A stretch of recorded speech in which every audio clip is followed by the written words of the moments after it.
नमस्कार, मी सिद्धेश ताकवले आणि आपण पाहता जय महाराष्ट्र बुलेटिन मध्ये आपल्या सगळ्यांचं स्वागत। बुलेटिनच्या सुरुवातीलाच आपण घेत असतो आतापर्यंतच्या 3 महत्त्वाच्या बातम्यांचा आढावा सखोल विश्लेषणासोबत।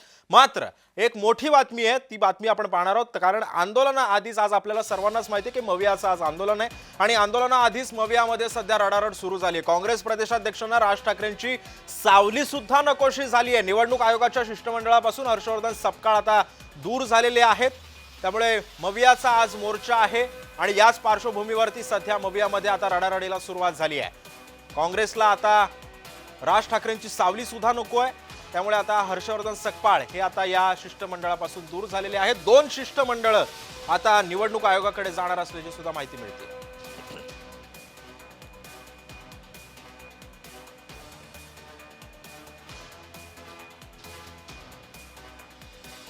आणि या संदर्भामध्ये काही मिनिटांपूर्वी भाजपचे प्रवक्ते नवनाथ बन आणि शिवसेनेचे प्रवक्ते अरुण सावंत यांनी काय प्रतिक्रिया दिली होती जय महाराष्ट्राला, पाहूया।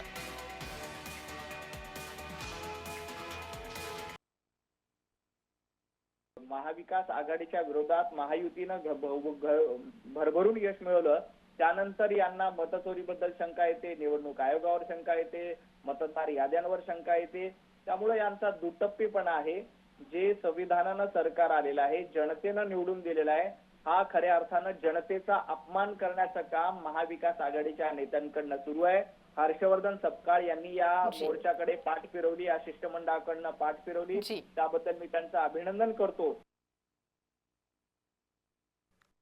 सध्या उभाटा शिवसेना आणि मनसे यांच्याकडे कोणतेही विषय उरलेले नाहीत। आता काहीतरी निवडणुकीच्या अगोदर शंका घेणं हे त्यांचं कामच आहे, कारण त्यांना माहित आहे की गेल्या 10-12 वर्षांमध्ये आपण जनताभिमुख काहीही केलेलं नाही, ना तर आपण जनतेमध्ये उतरलेलो आहोत आणि नाही जनतेच्या भल्याचं आपण काही केलेलं आहे। जनतेने यांना पूर्णपणे नाकारलेलं आहे, म्हणूनच ते कधी कधी ईव्हीएम वरती शंका घेत होते, तर कधी ते इलेक्शन कमिशन वरती शंका घेत आहेत। आणि या बातमीनंतर आता आपण पाहणार आहोत आपल्या आतापर्यंतच्या 3 बातम्यांचा सखोल आढावा सखोल विश्लेषणासोबत। बुलेटिनच्या सुरुवातीलाच बातमी अर्थातच निलेश घायवळ संदर्भातली। निलेश घायवळ पुण्यातला किरकोळ गुंड आणि हाच निलेश घायवळ गेल्या काही दिवसांपासून चांगला चर्चेत आलाय, कारण आता त्याच्यावरती 6वा गुन्हा पोलिसांनी दाखल केलाय। ते प्रकरण आहे धमकावून सिम कार्ड वापरल्याचं। 13 जानेवारी 2020चं हे प्रकरण आहे। या निलेश घायवळनं त्याच दिवशी पुण्याच्या कोथरूड भागातील डहाणूकर कॉलनीमध्ये एका मोबाईल दुकानदाराकडे व्हीआयपी नंबरची मागणी केलेली होती। हा नंबर घायवळला त्या दुकानदाराच्या नावावर हवा होता। दरम्यान दुकानदारानं सुरुवातीला नकार दिल्यानंतर घायवळनं त्या दुकानदाराला शिवीगाळ करून धमकावलं आणि त्याचं आधार कार्ड वापरून ते सिम कार्ड खरेदी केलं आणि दुकानदारानं दिलेल्या तक्रारीनंतर पोलिसांनी आता घायवळच्या विरोधात गुन्हा दाखल केलाय। तर दुसरी बातमी अर्थातच महाविकास आघाडीच्या मोर्चा संदर्भातली आहे। मवियाचा आज निवडणूक आयोगावरती मोर्चा धडकणार आहे। आज दुपारी 12:30 वाजता या मोर्चाला सुरुवात होणार आहे। हे शिष्टमंडळ म्हणजे शरद पवार, उद्धव ठाकरे, हर्षवर्धन सपकाळ हे राज ठाकरे आणि निवडणूक आयोगाच्या अधिकाऱ्यांची भेट घेणार आहेत। तर हे राजकारण नाहीये, तर लोकशाही वाचवण्याचा प्रयत्न असल्याची प्रतिक्रिया खासदार संजय राऊत यांनी सुद्धा दिलेली आहे। तर तिसरी बातमी आहे तळ कोकणातून। तळ कोकणामध्ये सध्या ओंकार हत्तीचा धुडगूस पाहायला मिळतोय, कारण हत्तीच्या भीतीनं भात कापणीची कामं ठप्प झाली आहेत। मात्र या हत्तीचा अजूनही बंदोबस्त झालेला नाहीये। वन विभागानं बघ्याची भूमिका घेतल्याचा आरोप आता इथल्या ग्रामस्थांकडून केला जातोय।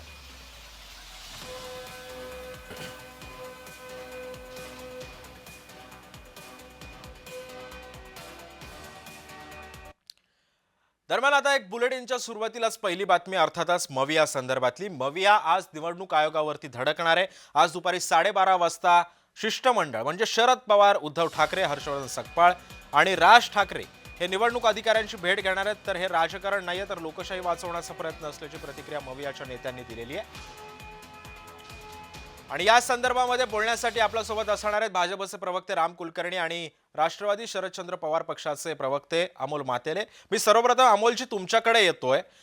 मला सांगा, आता आपण एक बातमी बघितली, हर्षवर्धन सपकाळांना आता राज ठाकरेंची सावली सुद्धा नकोय। अहो, तेच राज ठाकरे आहेत जे राज ठाकरे आपला विचार जो हिंदुत्वाचा विचार आहे तो धरून तरी सुद्धा ते काँग्रेस आपल्या सोबत हवी आहे, मविया सोबत हवी आहे असा विचार सोबत घेऊन ते मवियामध्ये येऊ इच्छित आहेत। मग काँग्रेसला असं कुठे वावड आहे, म्हणजे काय चुकतंय काँग्रेसचं? काँग्रेसला राज ठाकरे का नको आहेत? हे भारतीय लोकशाहीमध्ये प्रत्येकाला आपलं ठरवण्याचा अधिकार आहे. आपण जर पाहिलं असेल निवडणूक आयोग मागच्या अनेक वर्षापासून सत्ताधारी भारतीय जनता पार्टीची बटीक झालेली आहे. ही स्वायत्त संस्था आहे, पण ती आता स्वायत्त संस्था राहिलेली नाहीये. ती ज्या पद्धतीने एका पक्षासाठी काम करते, म्हणजे खालपासून तर वरपर्यंत संविधान पायदळी तुडवण्याचं काम ज्यांनी केलेलं आहे त्यांच्यावर आता आमचा कोणता विश्वास राहिलेला नाहीये. मागच्या विधानसभेच्या निवडणुकीमध्ये ज्या पद्धतीने निवडणूक आयोगाने काम केलं, वाढीव मतदार असेल आणि बोगस मतदार एकाच ठिकाणी एका विशिष्ट पक्षाच्या लोकांना निवडणुकीमध्ये प्रयत्न करून जिंकून देण्यासाठी त्यांनी काम केलेले आहे. यावर आमचा निवडणूक आयोगावर विश्वास नाहीये. जे आता भारतीय जनता पार्टीच्या विरोधात जे पक्ष राहिलेले आहेत, सत्ता असतील, संघटना असतील, पक्ष असतील, त्यांनी सर्वांनी निवडणूक आयोगाकडे तक्रार करण्याचं केलेलं आहे. त्याच्यामुळे आम्ही शिष्टमंडळ चाललेलं. लगेच महाविकास आघाडीमध्ये फूट पडली, महाविकास आघाडीतून बाहेर कुणी पडलं असं नाहीये. राज ठाकरे यांचा पक्ष स्वतः वेगळा आहे, त्यांची भूमिका देखील वेगळी आहे. परंतु एका विचारासाठी आम्ही सगळे एकत्र आलेलो आहोत की मतांची जी चोरी होते, वोट चोरी जी होती ती रोखण्यासाठी आणि निवडणूक आयोग ज्या पद्धतीने भारतीय जनता पार्टीला कशा पद्धतीने मदत करतोय याच्यावरती सर्वांचं एकमत आहे आणि सर्वांचा आक्षेप आहे. यासाठी आम्ही एकत्रित आलेलो आहोत. अजून निवडणुका पुढे आहेत, स्थानिक स्वराज्य संस्थांच्या निवडणुका आहेत. त्याच्यामध्ये काय करायचं काय नाही करायचं हा नंतरचा विषय आहे. परंतु एका विशिष्ट विषयासाठी आम्ही सर्व एकत्र आलेलो आहोत आणि यासाठी आज आम्ही निवडणूक आयोगाची भेट घेणार आहेत. मागच्या विधानसभेमध्ये ज्यांनी जे दिवे लावले आणि या राज्यामध्ये भविष्य म्हणजे कधी भूतकाळामध्ये देखील एवढं मोठं सरकार बहुमतामध्ये आलं नव्हतं. हे पहिल्यांदाच मत चोरी करून सरकार सत्तेवर आलेलं आहे. यावरती आमचा आक्षेप आहे. ज्या पण अमोलजी, आता आपण बघितलं असेल तर जाते काँग्रेस काय म्हणतंय, काँग्रेसचे हर्षवर्धन सपकाळ काय म्हणतायत की आम्हाला म्हणजे इनडायरेक्टली असं आहे की राज ठाकरेंसोबत आम्हाला जायचं नाहीये, याबद्दलच्या चर्चा काही आमच्यापर्यंत आलेल्या नाहीयेत, अशा काही चर्चा पण नाहीयेत. पण आता 2 शिष्टमंडळ जाणार आहे असं सुद्धा कळतंय. म्हणजे हर्षवर्धन सपकाळ आणि काँग्रेस ही सोबत नसणार आहे का मवियाच्या, की राज ठाकरे सोबत आहेत त्यामुळे त्यांना काही म्हणजे त्यांना राज ठाकरे येतात त्यामुळे त्यांना यायचं नाहीये, असं काही वातावरण सध्या निर्माण झालंय का? नाही नाही नाही मी आपल्याला आता एकच सांगितलं की निवडणूक आयोगावरती सगळ्यांचा आरोप आहे, आक्षेप आहे. यासाठी आम्ही सर्व एकत्रित आलेलो आहोत आणि एकत्रित जाऊन त्या ठिकाणी निवेदन देण्याचं काम करणार आहेत. मागच्या 1.5-2 महिन्यापासून राहुल गांधींनी ज्या पद्धतीने संपूर्ण देशामधली आकडेवारी काढून तिच्यावरती गेल्या 8-10 महिन्याचा अभ्यास करून असं नुसतं आरोप केलेले नाहीत, आकडेवारी सहित मतदार पकडून दिलेले आहेत. यावरती आमचा देखील महाराष्ट्राच्या निवडणूक आयोगावरती आमचा आरोप आहे, आक्षेप आहे आणि आमचा विश्वास देखील नाहीये. म्हणून आम्ही सर्व पक्षाची लोक असतील ज्यांचा त्यावर विश्वास नाहीये, आरोप आहे, आक्षेप आहे, अशी सगळी लोक निवडणूक आयोगाला भेटणार आहोत. त्याच्यामध्ये महाविकास आघाडीमध्ये कोण आहे, महाविकास आघाडीच्या बाहेर कोण आहे, परंतु ज्यांचा निवडणूक आयोगावर आक्षेप आहे ते सगळी लोक निवडणूक आयोगावरती आक्षेप आहे, ज्यांचा निवडणूक आयोगावरती आक्षेप आहे, मतचोरीवरती ज्यांचे मुद्दे आहेत, हे अशी लोक आता निवडणूक आयोगाला जाऊन भेटणार आहेत. मी राम कुलकर्णी सर तुमच्याकडे येतोय. आपण जर एकंदरीत बघितलं असेल, कालपर्यंत ही बातमी होती की आता विरोधकांचं शिष्टमंडळ आता निवडणूक आयोगाला जाऊन भेटणार आहे.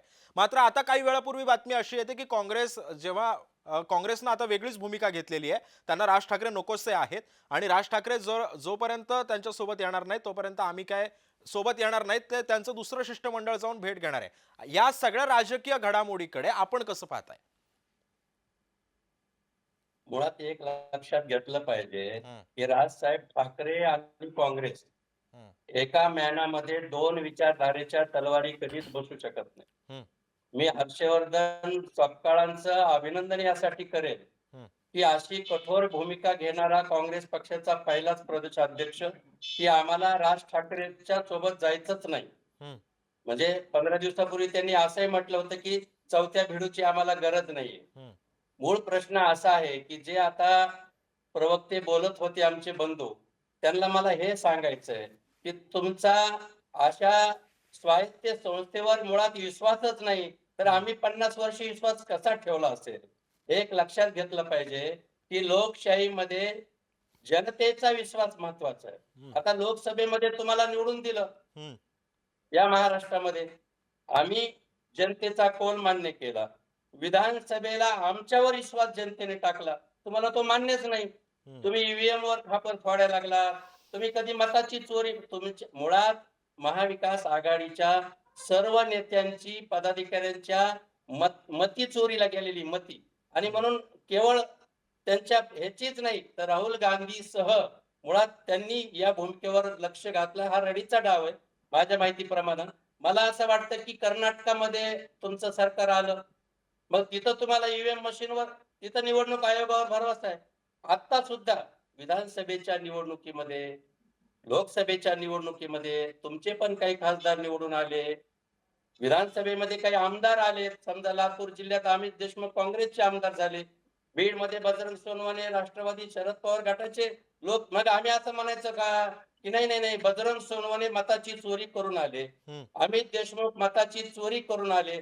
मला वाटतं हा रडीचा डाव आहे. आणि तो रडीचा डाव जेव्हा निवडणुका डोळ्यासमोर दिसतात, स्थानिक स्वराज्य संस्थेच्या निवडणुकामध्ये महाविकास आघाडीच्या सर्व नेत्याला माहिती की या निवडणुकीमध्ये महायुती जिंकणार 100%. आणि म्हणून हा रडीचा डाव कसं आहे की तुम्हाला पाण्यात इतका पडलेला मासा आत्मविश्वास आहे कसा मतांची तडफडतो चोरी करून तडफडतो. तुम्ही जिंकू शकता? निवडणूक आयोग ही स्वायत्त संस्था नुसती बोलली जाते, परंतु ही भारतीय जनता पार्टीची बट्टीक झालेली आहे. भारतीय या जनता पार्टी एक जशी लक्षात वागते घेतलं जशी पाहिजे, वागते, या बूथमध्ये देशामध्ये उठेल अशा जे जिभेमध्ये आयोग आहेत, बसायला अशा लावते. ज्या अशा संस्था आहेत, पद्धतीने तुम्ही स्वायत्त 2014 संस्थांचा नंतर लक्षात गैरवापर गेलं करण्याचं यांची काम स्वायत्त मागच्या स्वतंत्र आहे. अगोदर स्वतंत्र नव्हती. 2014 पासून तर अगोदर तर आतापर्यंत हुकूमशाहीच होती करण्यात आलेला आहे. तुमची. ज्या ज्या राज्यामध्ये ज्या ज्या निवडणुका होतात अमोलजी, त्या हे ठिकाणी बघा स्वायत्त अमोलजी, तुम्ही संस्थांचा बोलताना वापर आम्ही करून बोललो का? तुम्ही मतांची चोरी आपण करून कसं अमोलजी करायचं? अमोलजी सत्तेवर मला येण्याचा सांगा, पाप अमोलजी करताय. अमोलजी आमच्या याच्यावर आक्षेप आहे, लक्षात घ्या. अमोलजी राम भारतीय कुलकर्णींना जनता त्यांचा मुद्दा पार्टी जी- कंप्लीट करू द्या. मी तुमच्याकडे येतोय. रामजी बोला तुम्ही.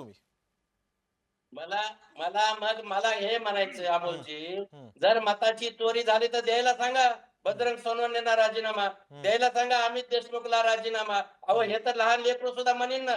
तुमचे खासदार आले, आमचे अहो खासदार पहिले आले, तुम्ही राजीनामा तुमचे द्या. आमदार आले, 237 जे आमदार चोरी. निवडले तुम्ही राजीनामा द्या. आम्ही सगळे जनतेच्या राजीनामा देतो. विश्वासाला पात्र राहा. बॅलेट पेपर लोकशाहीमध्ये निवडणूक घेऊन मताची दाखवा ना तुम्ही. चोरी क्या हिंमत रडगाणं आहे नाही. का? तुम्ही बांगड्या भरा, तुम्ही बांगड्या. राज्यामध्ये बांगड्या देशामध्ये भरायच्या का विकास तुम्हाला केला म्हणून बांगड्या? सांगताय ना, तर तुम्ही बॅलेट मुळात पेपरवर निवडणूक घेऊन अमोलजी, दाखवा. काय योग्य निवडणूक घेते सांगा ना तुम्ही. लोकशाहीच्या जन्मताचा तुम्ही कौल पहिले केला पाहिजे. राजीनामा द्या.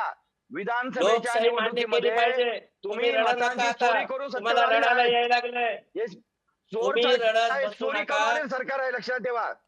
बरं, निवडणूक आयोगाकडे जायचं म्हणजे किती लहान लेकरासारखं तुम्ही रडायला जा ना. हर्षवर्धन सपकाळ, तुम्ही सगळे एक शिष्टमंडळ, तुम्हाला आज तिकडे तुम्ही जाताना कोण सुद्धा सांगणार आहे? 2-2 आम्हाला गटात जावं जायचं तेव्हा जाऊ आम्ही लागेल. सगळे एकत्र. हे कळलं की तुमचं नाही? अपयश आहे. हे तुमचं आम्हाला अपयश कुलकर्णी आहे. ऐकायची गरज नाहीये. हर्षवर्धन लक्षात घ्या. सपकाळ आम्हाला म्हणतात एकत्रित आम्हाला जायचं, राज वेगळं ठाकरेंची जायचं हा गरज आमचा नाही. पक्ष ठरवेल. मी सपकाळ तुम्ही साहेबांचं सांगायची अभिनंदन आवश्यकता नाही करतो. आम्हाला.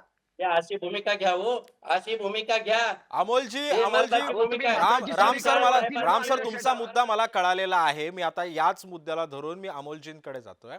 अमोलजी मला सांगा, आता जर राम कुलकर्णींनी त्यांच्या पक्षातर्फे त्यांची बाजू मांडलेली आहे, त्यांनी ते विश्लेषण केलंय. मला एक सांगा, आता जर निवडणूक आयोगाकडे मविया धडकतंय, निवडणूक आयोगाकडे त्यांचं म्हणणं काय आहे, मतचोरीची गोष्ट ते त्यांच्यापर्यंत पोहोचवतील, याचा कितपत सकारात्मक परिणाम येत्या निवडणुकांमध्ये होऊ शकतो आणि या मोर्चा नंतर निवडणूक आयोग काय भूमिका घेतं आणि काही सकारात्मक पावलं उचलली जातील का, असं तुम्हाला वाटतंय का? भारतीय राज्यघटनेने लोकशाहीला सर्वाधिक अधिकार दिलेला आहे. आम्ही जरी सत्तेमध्ये नसेल, आम्ही विरोधी पक्षाची भूमिका घेऊन आमचे काही मुद्दे आहेत.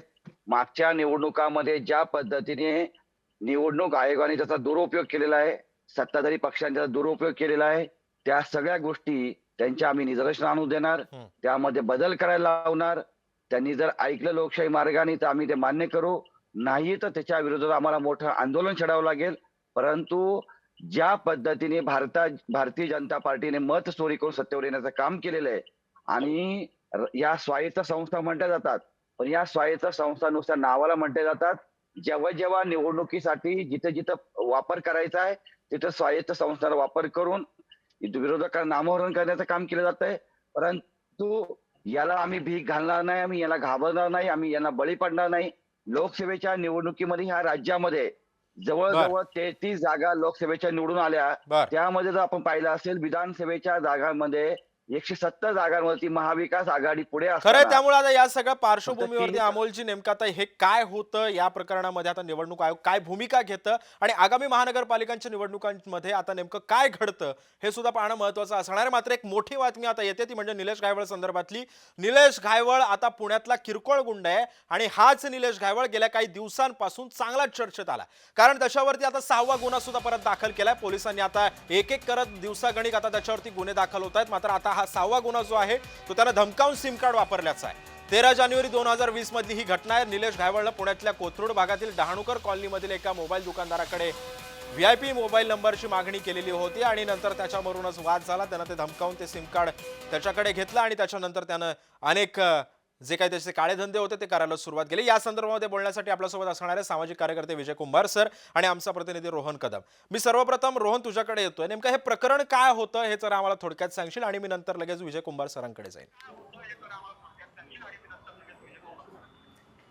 सिद्धेश, खरं तर भारतीय दूरसंचार कायदा 2023च्या अंतर्गत हा संपूर्ण गुन्हा जो आहे तो पुण्यातील कोथरूड पोलीस स्टेशनमध्ये काल रात्री उशिरा निलेश घायवळच्या विरुद्ध दाखल केला. 2020 पासून एका तिसऱ्या व्यक्तीच्या नावाने हा सिम कार्ड वापरत होता आणि ह्या सिम कार्डचा वापर करून त्यांनी वेगवेगळ्या बँकेमध्ये अकाउंट देखील खोलले आणि तिथून व्यवहार देखील तो करत होता. त्यामुळे तोतियागिरी करणे आणि बेकायदेशीररित्याने इतर नावाच्या व्यक्तीकडून कार्ड खरेदी करून स्वतःच्या फायद्यासाठी जो आहे ते अशा प्रकारचं कार्ड त्यांनी वापरलं आणि त्यामुळे हा संपूर्ण गुन्हा जो आहे तो पुण्यातील कोथरूड पोलीस स्टेशन येथे काल रात्री दाखल केलेला आहे. हा साधारणतः 6वा-7वा गुन्हा मागच्या 15-20 दिवसांमध्ये त्याच्यावरती दाखल झालेला आहे. खरं तर मोक्का अंतर्गत देखील कारवाई निलेश घायवळवरती केलेली आहे. ब्ल्यू कॉर्नर नोटीस त्याला जी आहे ती बजावलेली आहे. कोर्टातून काही काळामध्ये कदाचित त्याचा जो पासवर्ड आहे तो रिवोक केला जाऊ शकतो आणि त्यानंतर त्याला कदाचित भारतामध्ये आणलं जाऊ शकतं किंवा त्याला येण्यासाठी हे करून त्याला भारतामध्ये येण्यासाठी भाग पाडलं जाऊ शकतं. अशा प्रकारची सगळी शक्यता जी आहे ती वर्तवली जाते. परंतु सध्याच्या घडीला हा 6वा गुन्हा जो आहे तो पुण्यातील कोथरूड पोलीस स्टेशन इथे दाखल करण्यात आलेला आहे आणि दुसरीकडे जो मूळ खटला जो आहे तो 15 दिवसांपूर्वी गोळीबाराचा खटला जो आहे तो गोळीबाराचा खटला त्यावरती दाखल केलेला होता. त्यामध्ये सचिन घायवळला देखील सहभागी केलेलं होतं आणि मोक्का अंतर्गत या सगळ्यांवरती कारवाई केलेली होती. पण तरी देखील सचिन घायवळ अजून पुणे पोलिसांना सापडत नाहीये. 2 दिवस झाले मोक्का अंतर्गत कारवाई सचिन घायवळवरती केलेली आहे. सचिन घायवळ लंडनला पळून गेलेला नाहीये. सचिन घायवळ देशाबाहेर गेलेला नाहीये. तरी देखील सचिन घायवळ जो आहे तो पुणे पोलिसाला, विशेषतः आता गुन्हे शाखेकडे हा सगळा तपास आहे, तरी देखील गुन्हे शाखेला सचिन घायवळ सापडत नाहीये. अशा प्रकारचा सगळा प्रकार जो आहे तो आपल्याला पुण्यामध्ये पाहायला मिळतो. त्यामुळे निलेश घायवळ जर लंडनला पसार झाला असला तरी सचिन घायवळ का सापडत नाहीये. अनेक गुन्हे यांच्यावरती दाखल होत आहेत. हे सगळे गुन्हे आताच का दाखल होत आहेत हा सगळा प्रश्न जो आहे तो देखील पुणेकरांसमोर उभं ठाकलेला आहे. नक्कीच रोहन, त्यामुळे आता हे प्रकरण आता खूप वाढत चाललेलं आहे. मात्र आता मी विजय कुंभार सरांकडे येणार. विजय सर, आपण बघितलं असेल याच्या आधी जशी ती गोळीबाराची घटना झाली, त्यानं ते गोळीबाराचं प्रकरण केलं, तो परदेशात फरार झाला. त्याच्यानंतर नानाविध प्रश्न त्याचे उपस्थित आले आणि नंतर राजकीय कनेक्शन सुद्धा समोर आलं. अजून एक गुन्हे त्याचे आता समोर येतात हळूहळू. आता या गुन्ह्यांची उकल होतीये जेव्हा त्याचं प्रकरण आता त्याची पोळी गरम असताना आता हे प्रकरण हळूहळू समोर येत आहेत. अजून किती त्याची गुन्हे त्यानं केलेले आहेत पुण्यामध्ये आणि नेमका आता याच्यावरती पोलीस अजून का स्ट्रॉंग ऍक्शन घेत नाहीयेत? पहिली गोष्ट म्हणजे जे आता नवीन प्रकरण उघडकीस आलंय नवीन सिम कार्डचं, ते बघता याच्यामध्ये किरकोळ गुन्हे नक्कीच नसणार आहेत. आणखी असे शेकडो गुन्हे असण्याची शक्यता आहे. कारण तुमच्याकडे आधार कार्ड आहे, फोन नंबर आहे, त्याच्यावर OTP येतो, त्याच्यावर बरंच म्हणजे जवळपास जगातले सगळे गुन्हे केले जाऊ शकतात. गेली 5 वर्षे सिम कार्ड त्याच्याकडे आहे आणि आपल्या यंत्रणेला याची माहिती नाही. हे माझ्या म्हणजे मी कन्फ्युज आहे की जवळपास 5-6 वर्ष आधीचे गुन्हे सोडा, पण हे सुद्धा पोलिसांना किंवा त्या यंत्रणेला कळत नसेल तर इथून पुढे काय कारवाई होईल, कशी होईल याच्या बाबतीत मात्र संभ्रम निश्चितपणे आहे. याचं कारण असं आहे की या सगळ्या बोला बोला सर, आवाज येतोय, बोला. या सगळ्या गुन्हेगारीला एक राजकीय आणि प्रशासकीय वरदहस्त असल्याशिवाय एवढं सगळं यंत्रणेपासून दुर्लक्षित राहील असं मला अजिबात वाटत नाहीये. त्यामुळेच आता इथून पुढे काय घडेल हे सांगता येणं अवघड आहे. पण हे जे 5 वर्ष एका माणसाकडे बनावट आधार कार्डाद्वारे बनावट फोन असणं म्हणजे ह्या गुन्हेगारीला तोड नाही. त्याला तुम्ही मगाशी म्हणाला किरकोळ गुन्हेगार आहे, किरकोळ गुन्हेगार असं होऊ शकत नाही. किती व्यवहार झाले पण असतील विजय सर, असं म्हणजे नाही वाटत की आता ठीक आहे, त्याला आणायला एवढा वेळ जातोय, तो सुद्धा स्वतःहून त्याची तर इच्छाच नसणार आहे भारतामध्ये यायची, मात्र पोलिसांवरती या सगळ्याचा कुठेतरी दबाव आहे असं नाही वाटत? कारण पोलिसांची सुद्धा आता, कारण पोलिसांनी ठरवलं तर कसाही त्याला उचलून घेऊन आणू शकतात, मात्र याच्यामध्ये कुठेतरी पोलिसांवरती कुठला तरी राजकीय दबाव आहे असं नाही वाटत? निश्चितपणे, कारण ज्या अर्थी इतकी वर्षे त्याची गुन्हेगारी लपून राहिली, दोन दोन त्याची वोटर आयडी, दोन दोन आधार कार्ड आणि आता हे नवीन बोगस सिम कार्ड, हम्म, हे सगळं जे लपून राहील किंवा ज्याला हम्म, संरक्षण हम्म, मिळालंय ते राजकीय आणि प्रशासकीय हस्तक्षेपामुळेच मिळालेलं आहे. म्हणूनच अजूनही काही होत नाही. माझा पुणे पोलिसांच्या किंवा महाराष्ट्र हा, पोलिसांच्या कार्यक्षमतेबद्दल अजिबात आक्षेप नाही. बर, त्यांच्याकडे ती कार्यक्षमता आहे. हम्म, हम्म, परंतु या हस्तक्षेपामुळे कदाचित काही कारवाई होत नसेल, तर आतापर्यंत परिस्थिती पोलीस अशी निर्माण करू शकतात की तो भारतामध्ये स्वतःहून येऊ शकतो. आता त्याच्या आईने हायकोर्टामध्ये याचिका दाखल केली की हम्म. आमचं काही चुकलंच नाही. असंच चालू राहिलं तर निलेश गायकवाड नावाचा माणूस हा अगदी सत्यवान होता, असंही आगामी काळात आपल्या लक्षात खरंय, आलं हो, म्हणजे हो, आपल्या नजरेसमोर हो, आल्याशिवाय राहणार नाही. नक्कीच, नक्कीच. धन्यवाद विजय सर, तुम्ही या संदर्भामधलं विश्लेषण केलं त्या संदर्भामध्ये. मात्र आणखी एक महत्त्वाची बातमी येते ती म्हणजे अर्थातच तळकोकणातून. तळकोकणामध्ये सध्या ओंकार हत्तीचा धुडगूस पाहायला मिळतोय, कारण हत्तीच्या भीतीनं भात कापणीची कामं ठप्प झाली आहेत. मात्र या हत्तीचा अजून सुद्धा बंदोबस्त झालेला नाहीये. वन विभागानं बघ्याची भूमिका घेतल्याचा आरोप आता नागरिकांकडून करण्यात येतोय. आणि या संदर्भामध्ये आपल्यासोबत बोलण्यासाठी आता असणार आहेत हत्ती प्रशिक्षक आनंद शिंदे सर. आनंद सर, स्वागत आहे तुमचं जय महाराष्ट्रमध्ये. नमस्कार, धन्यवाद. आनंद सर, आपण बघितलं असेल तर याआधी कोल्हापूरमध्ये महादेवी हत्याणीचं प्रकरण असेल, त्यानंतर आता हत्ती जो सगळ्यात चर्चेचा विषय आहे तो म्हणजे ओंकार हत्तीचा. याच म्हणजे हत्तींचं म्हणजे नेमकं काय, म्हणजे हत्ती कशा प्रकारे हे उधळतात किंवा काय, म्हणजे याचं हे कसं विश्लेषण कराल तुम्ही? कारण ह्यांचा आता धुडगूस हा घातला जातोय, वन विभागाचं सुद्धा दुर्लक्ष होतं या ठिकाणी. नेमकं काय आहे याच्याबद्दलचं, काय विश्लेषण कराल तुम्ही? हा जो ओंकार हत्ती आहे तो हं. कोल्हापुरात आम्ही ज्यावेळी काम करत होतो त्यावेळी आम्ही देखील हाताळला आहे हं. आणि तिथे त्याला शांत ठेवण्यामध्ये आम्हाला यश आलं. तो अग्रेसिव्ह नाहीये का किंवा तो अंगावर लोकांच्या जात नाही का, तर तसं काही नाही. तो जातो अंगावर लोकांच्या, हं. पण त्याही परिस्थितीत लोकांनी सुरक्षित राहावं आणि त्यांनी देखील शांत राहावं या दृष्टीने आमचं त्या परिसरामध्ये काम चालू होतं. आजरा चंदगड या भागामध्ये तो आजऱ्यात कमी होता, पण चंदगडमध्ये तो जास्त त्या भागामध्ये वावरत होता. त्याला त्याच्या सुरक्षित घरामध्ये त्याचं खाणं मिळालं तर तो कमीत कमी शेताकडे जाईल, हा आमचा त्यावेळचा दृष्टिकोन होता. हत्ती कशामुळे चिडतो? एकतर तो तुमच्या क्रियेला प्रतिक्रिया देतो तेव्हा चिडतो. त्याला त्याचं पुरेसं अन्न ज्यावेळी मिळत नाही त्यावेळी तो चिडतो. ज्याला सतत असुरक्षितता वाटत राहिली हं. आणि अशा वेळी जर कोणी समोर आलं तर त्यावेळी तो चिडतो. आणि ज्या प्रसंगी तुम्ही एखादी अशी ऍक्शन करता जी त्याला अं, त्याच्यासाठी स्वतःसाठी ही धोका निर्माण करणारी अशी वाटते, अशा वेळेला तो तुम्ही जी ऍक्शन करता त्याला रिॲक्शन देण्याकरता चिडलेला असतो. तर हे बेसिक 4 गोष्टी आहेत ज्याच्याकरता हत्ती चिडतोय. पण आता जर तुम्ही येणारे रील्स बघितले तर त्याच्यामध्ये लोक बऱ्यापैकी त्याच्या जवळ जाऊन सुद्धा त्यांनी पहिल्या फटक्यात हल्ला केल्याची त्या रीलमध्ये आत्ता तरी दिसत नाहीयेत किंवा तो भाग जर काढून टाकला असेल तर तो तिथे उपस्थित नाहीये त्या रीलमध्ये. अशा 2 गोष्टी मी तुम्हाला सांगतो. हं. हा हत्ती आम्ही ज्यावेळी कोल्हापूरमध्ये हाताळला ओंकार हत्ती, एक तर झालंय काय हं. हं. की त्याला आईने नाही वाढवलंय, त्याला वडिलांनी वाढवलंय. हं. म्हणजे अण्णा हत्ती जो आहे त्यांनी त्याला वाढवलेला आहे. आणि अण्णा हत्ती हा प्रचंड स्ट्रॉंग असलेला आणि अटॅकिंग बिहेवियर असलेला हत्ती आहे. त्याच्या हाताखाली तो जर ट्रेन झाला असेल तर तो मुळात अग्रेसिव्ह हा असणारच आहे.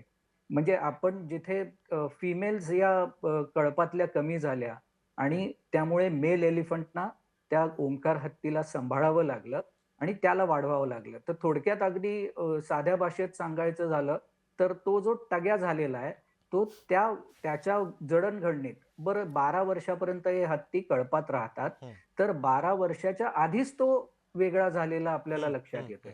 म्हणजे आता तो 6-7च वर्षाचा आहे आणि त्या आधीच तो म्हणजे पूर्ण संस्कार व्हायच्या आधीच तो त्या कळपातनं बाहेर गेलाय किंवा त्यांनी स्वतंत्र राहणं मान्य केलंय किंवा त्याच्या वडिलांना असं वाटतंय की तो आता स्वतंत्र राहू शकतो म्हणून त्याला त्या ठिकाणी वेगळं केलं गेलेलं आहे. बर. सो अशा 3 गोष्टींपैकी एक ती असू शकते. तर त्यावेळी ते अग्रेसिव्ह होऊ शकतात. अच्छा, नक्कीच. धन्यवाद आनंद सर, तुम्ही या संदर्भामध्ये चांगलं विश्लेषण केलं त्याबद्दल. मात्र आता वेळेची मर्यादा असल्यामुळे आपल्याला हा विषय इथेच थांबावा लागतोय. या बुलेटिनमध्ये आता वेळ झाली इथेच थांबायची. ताज्या बातम्यांसाठी पाहत रहा जय महाराष्ट्र.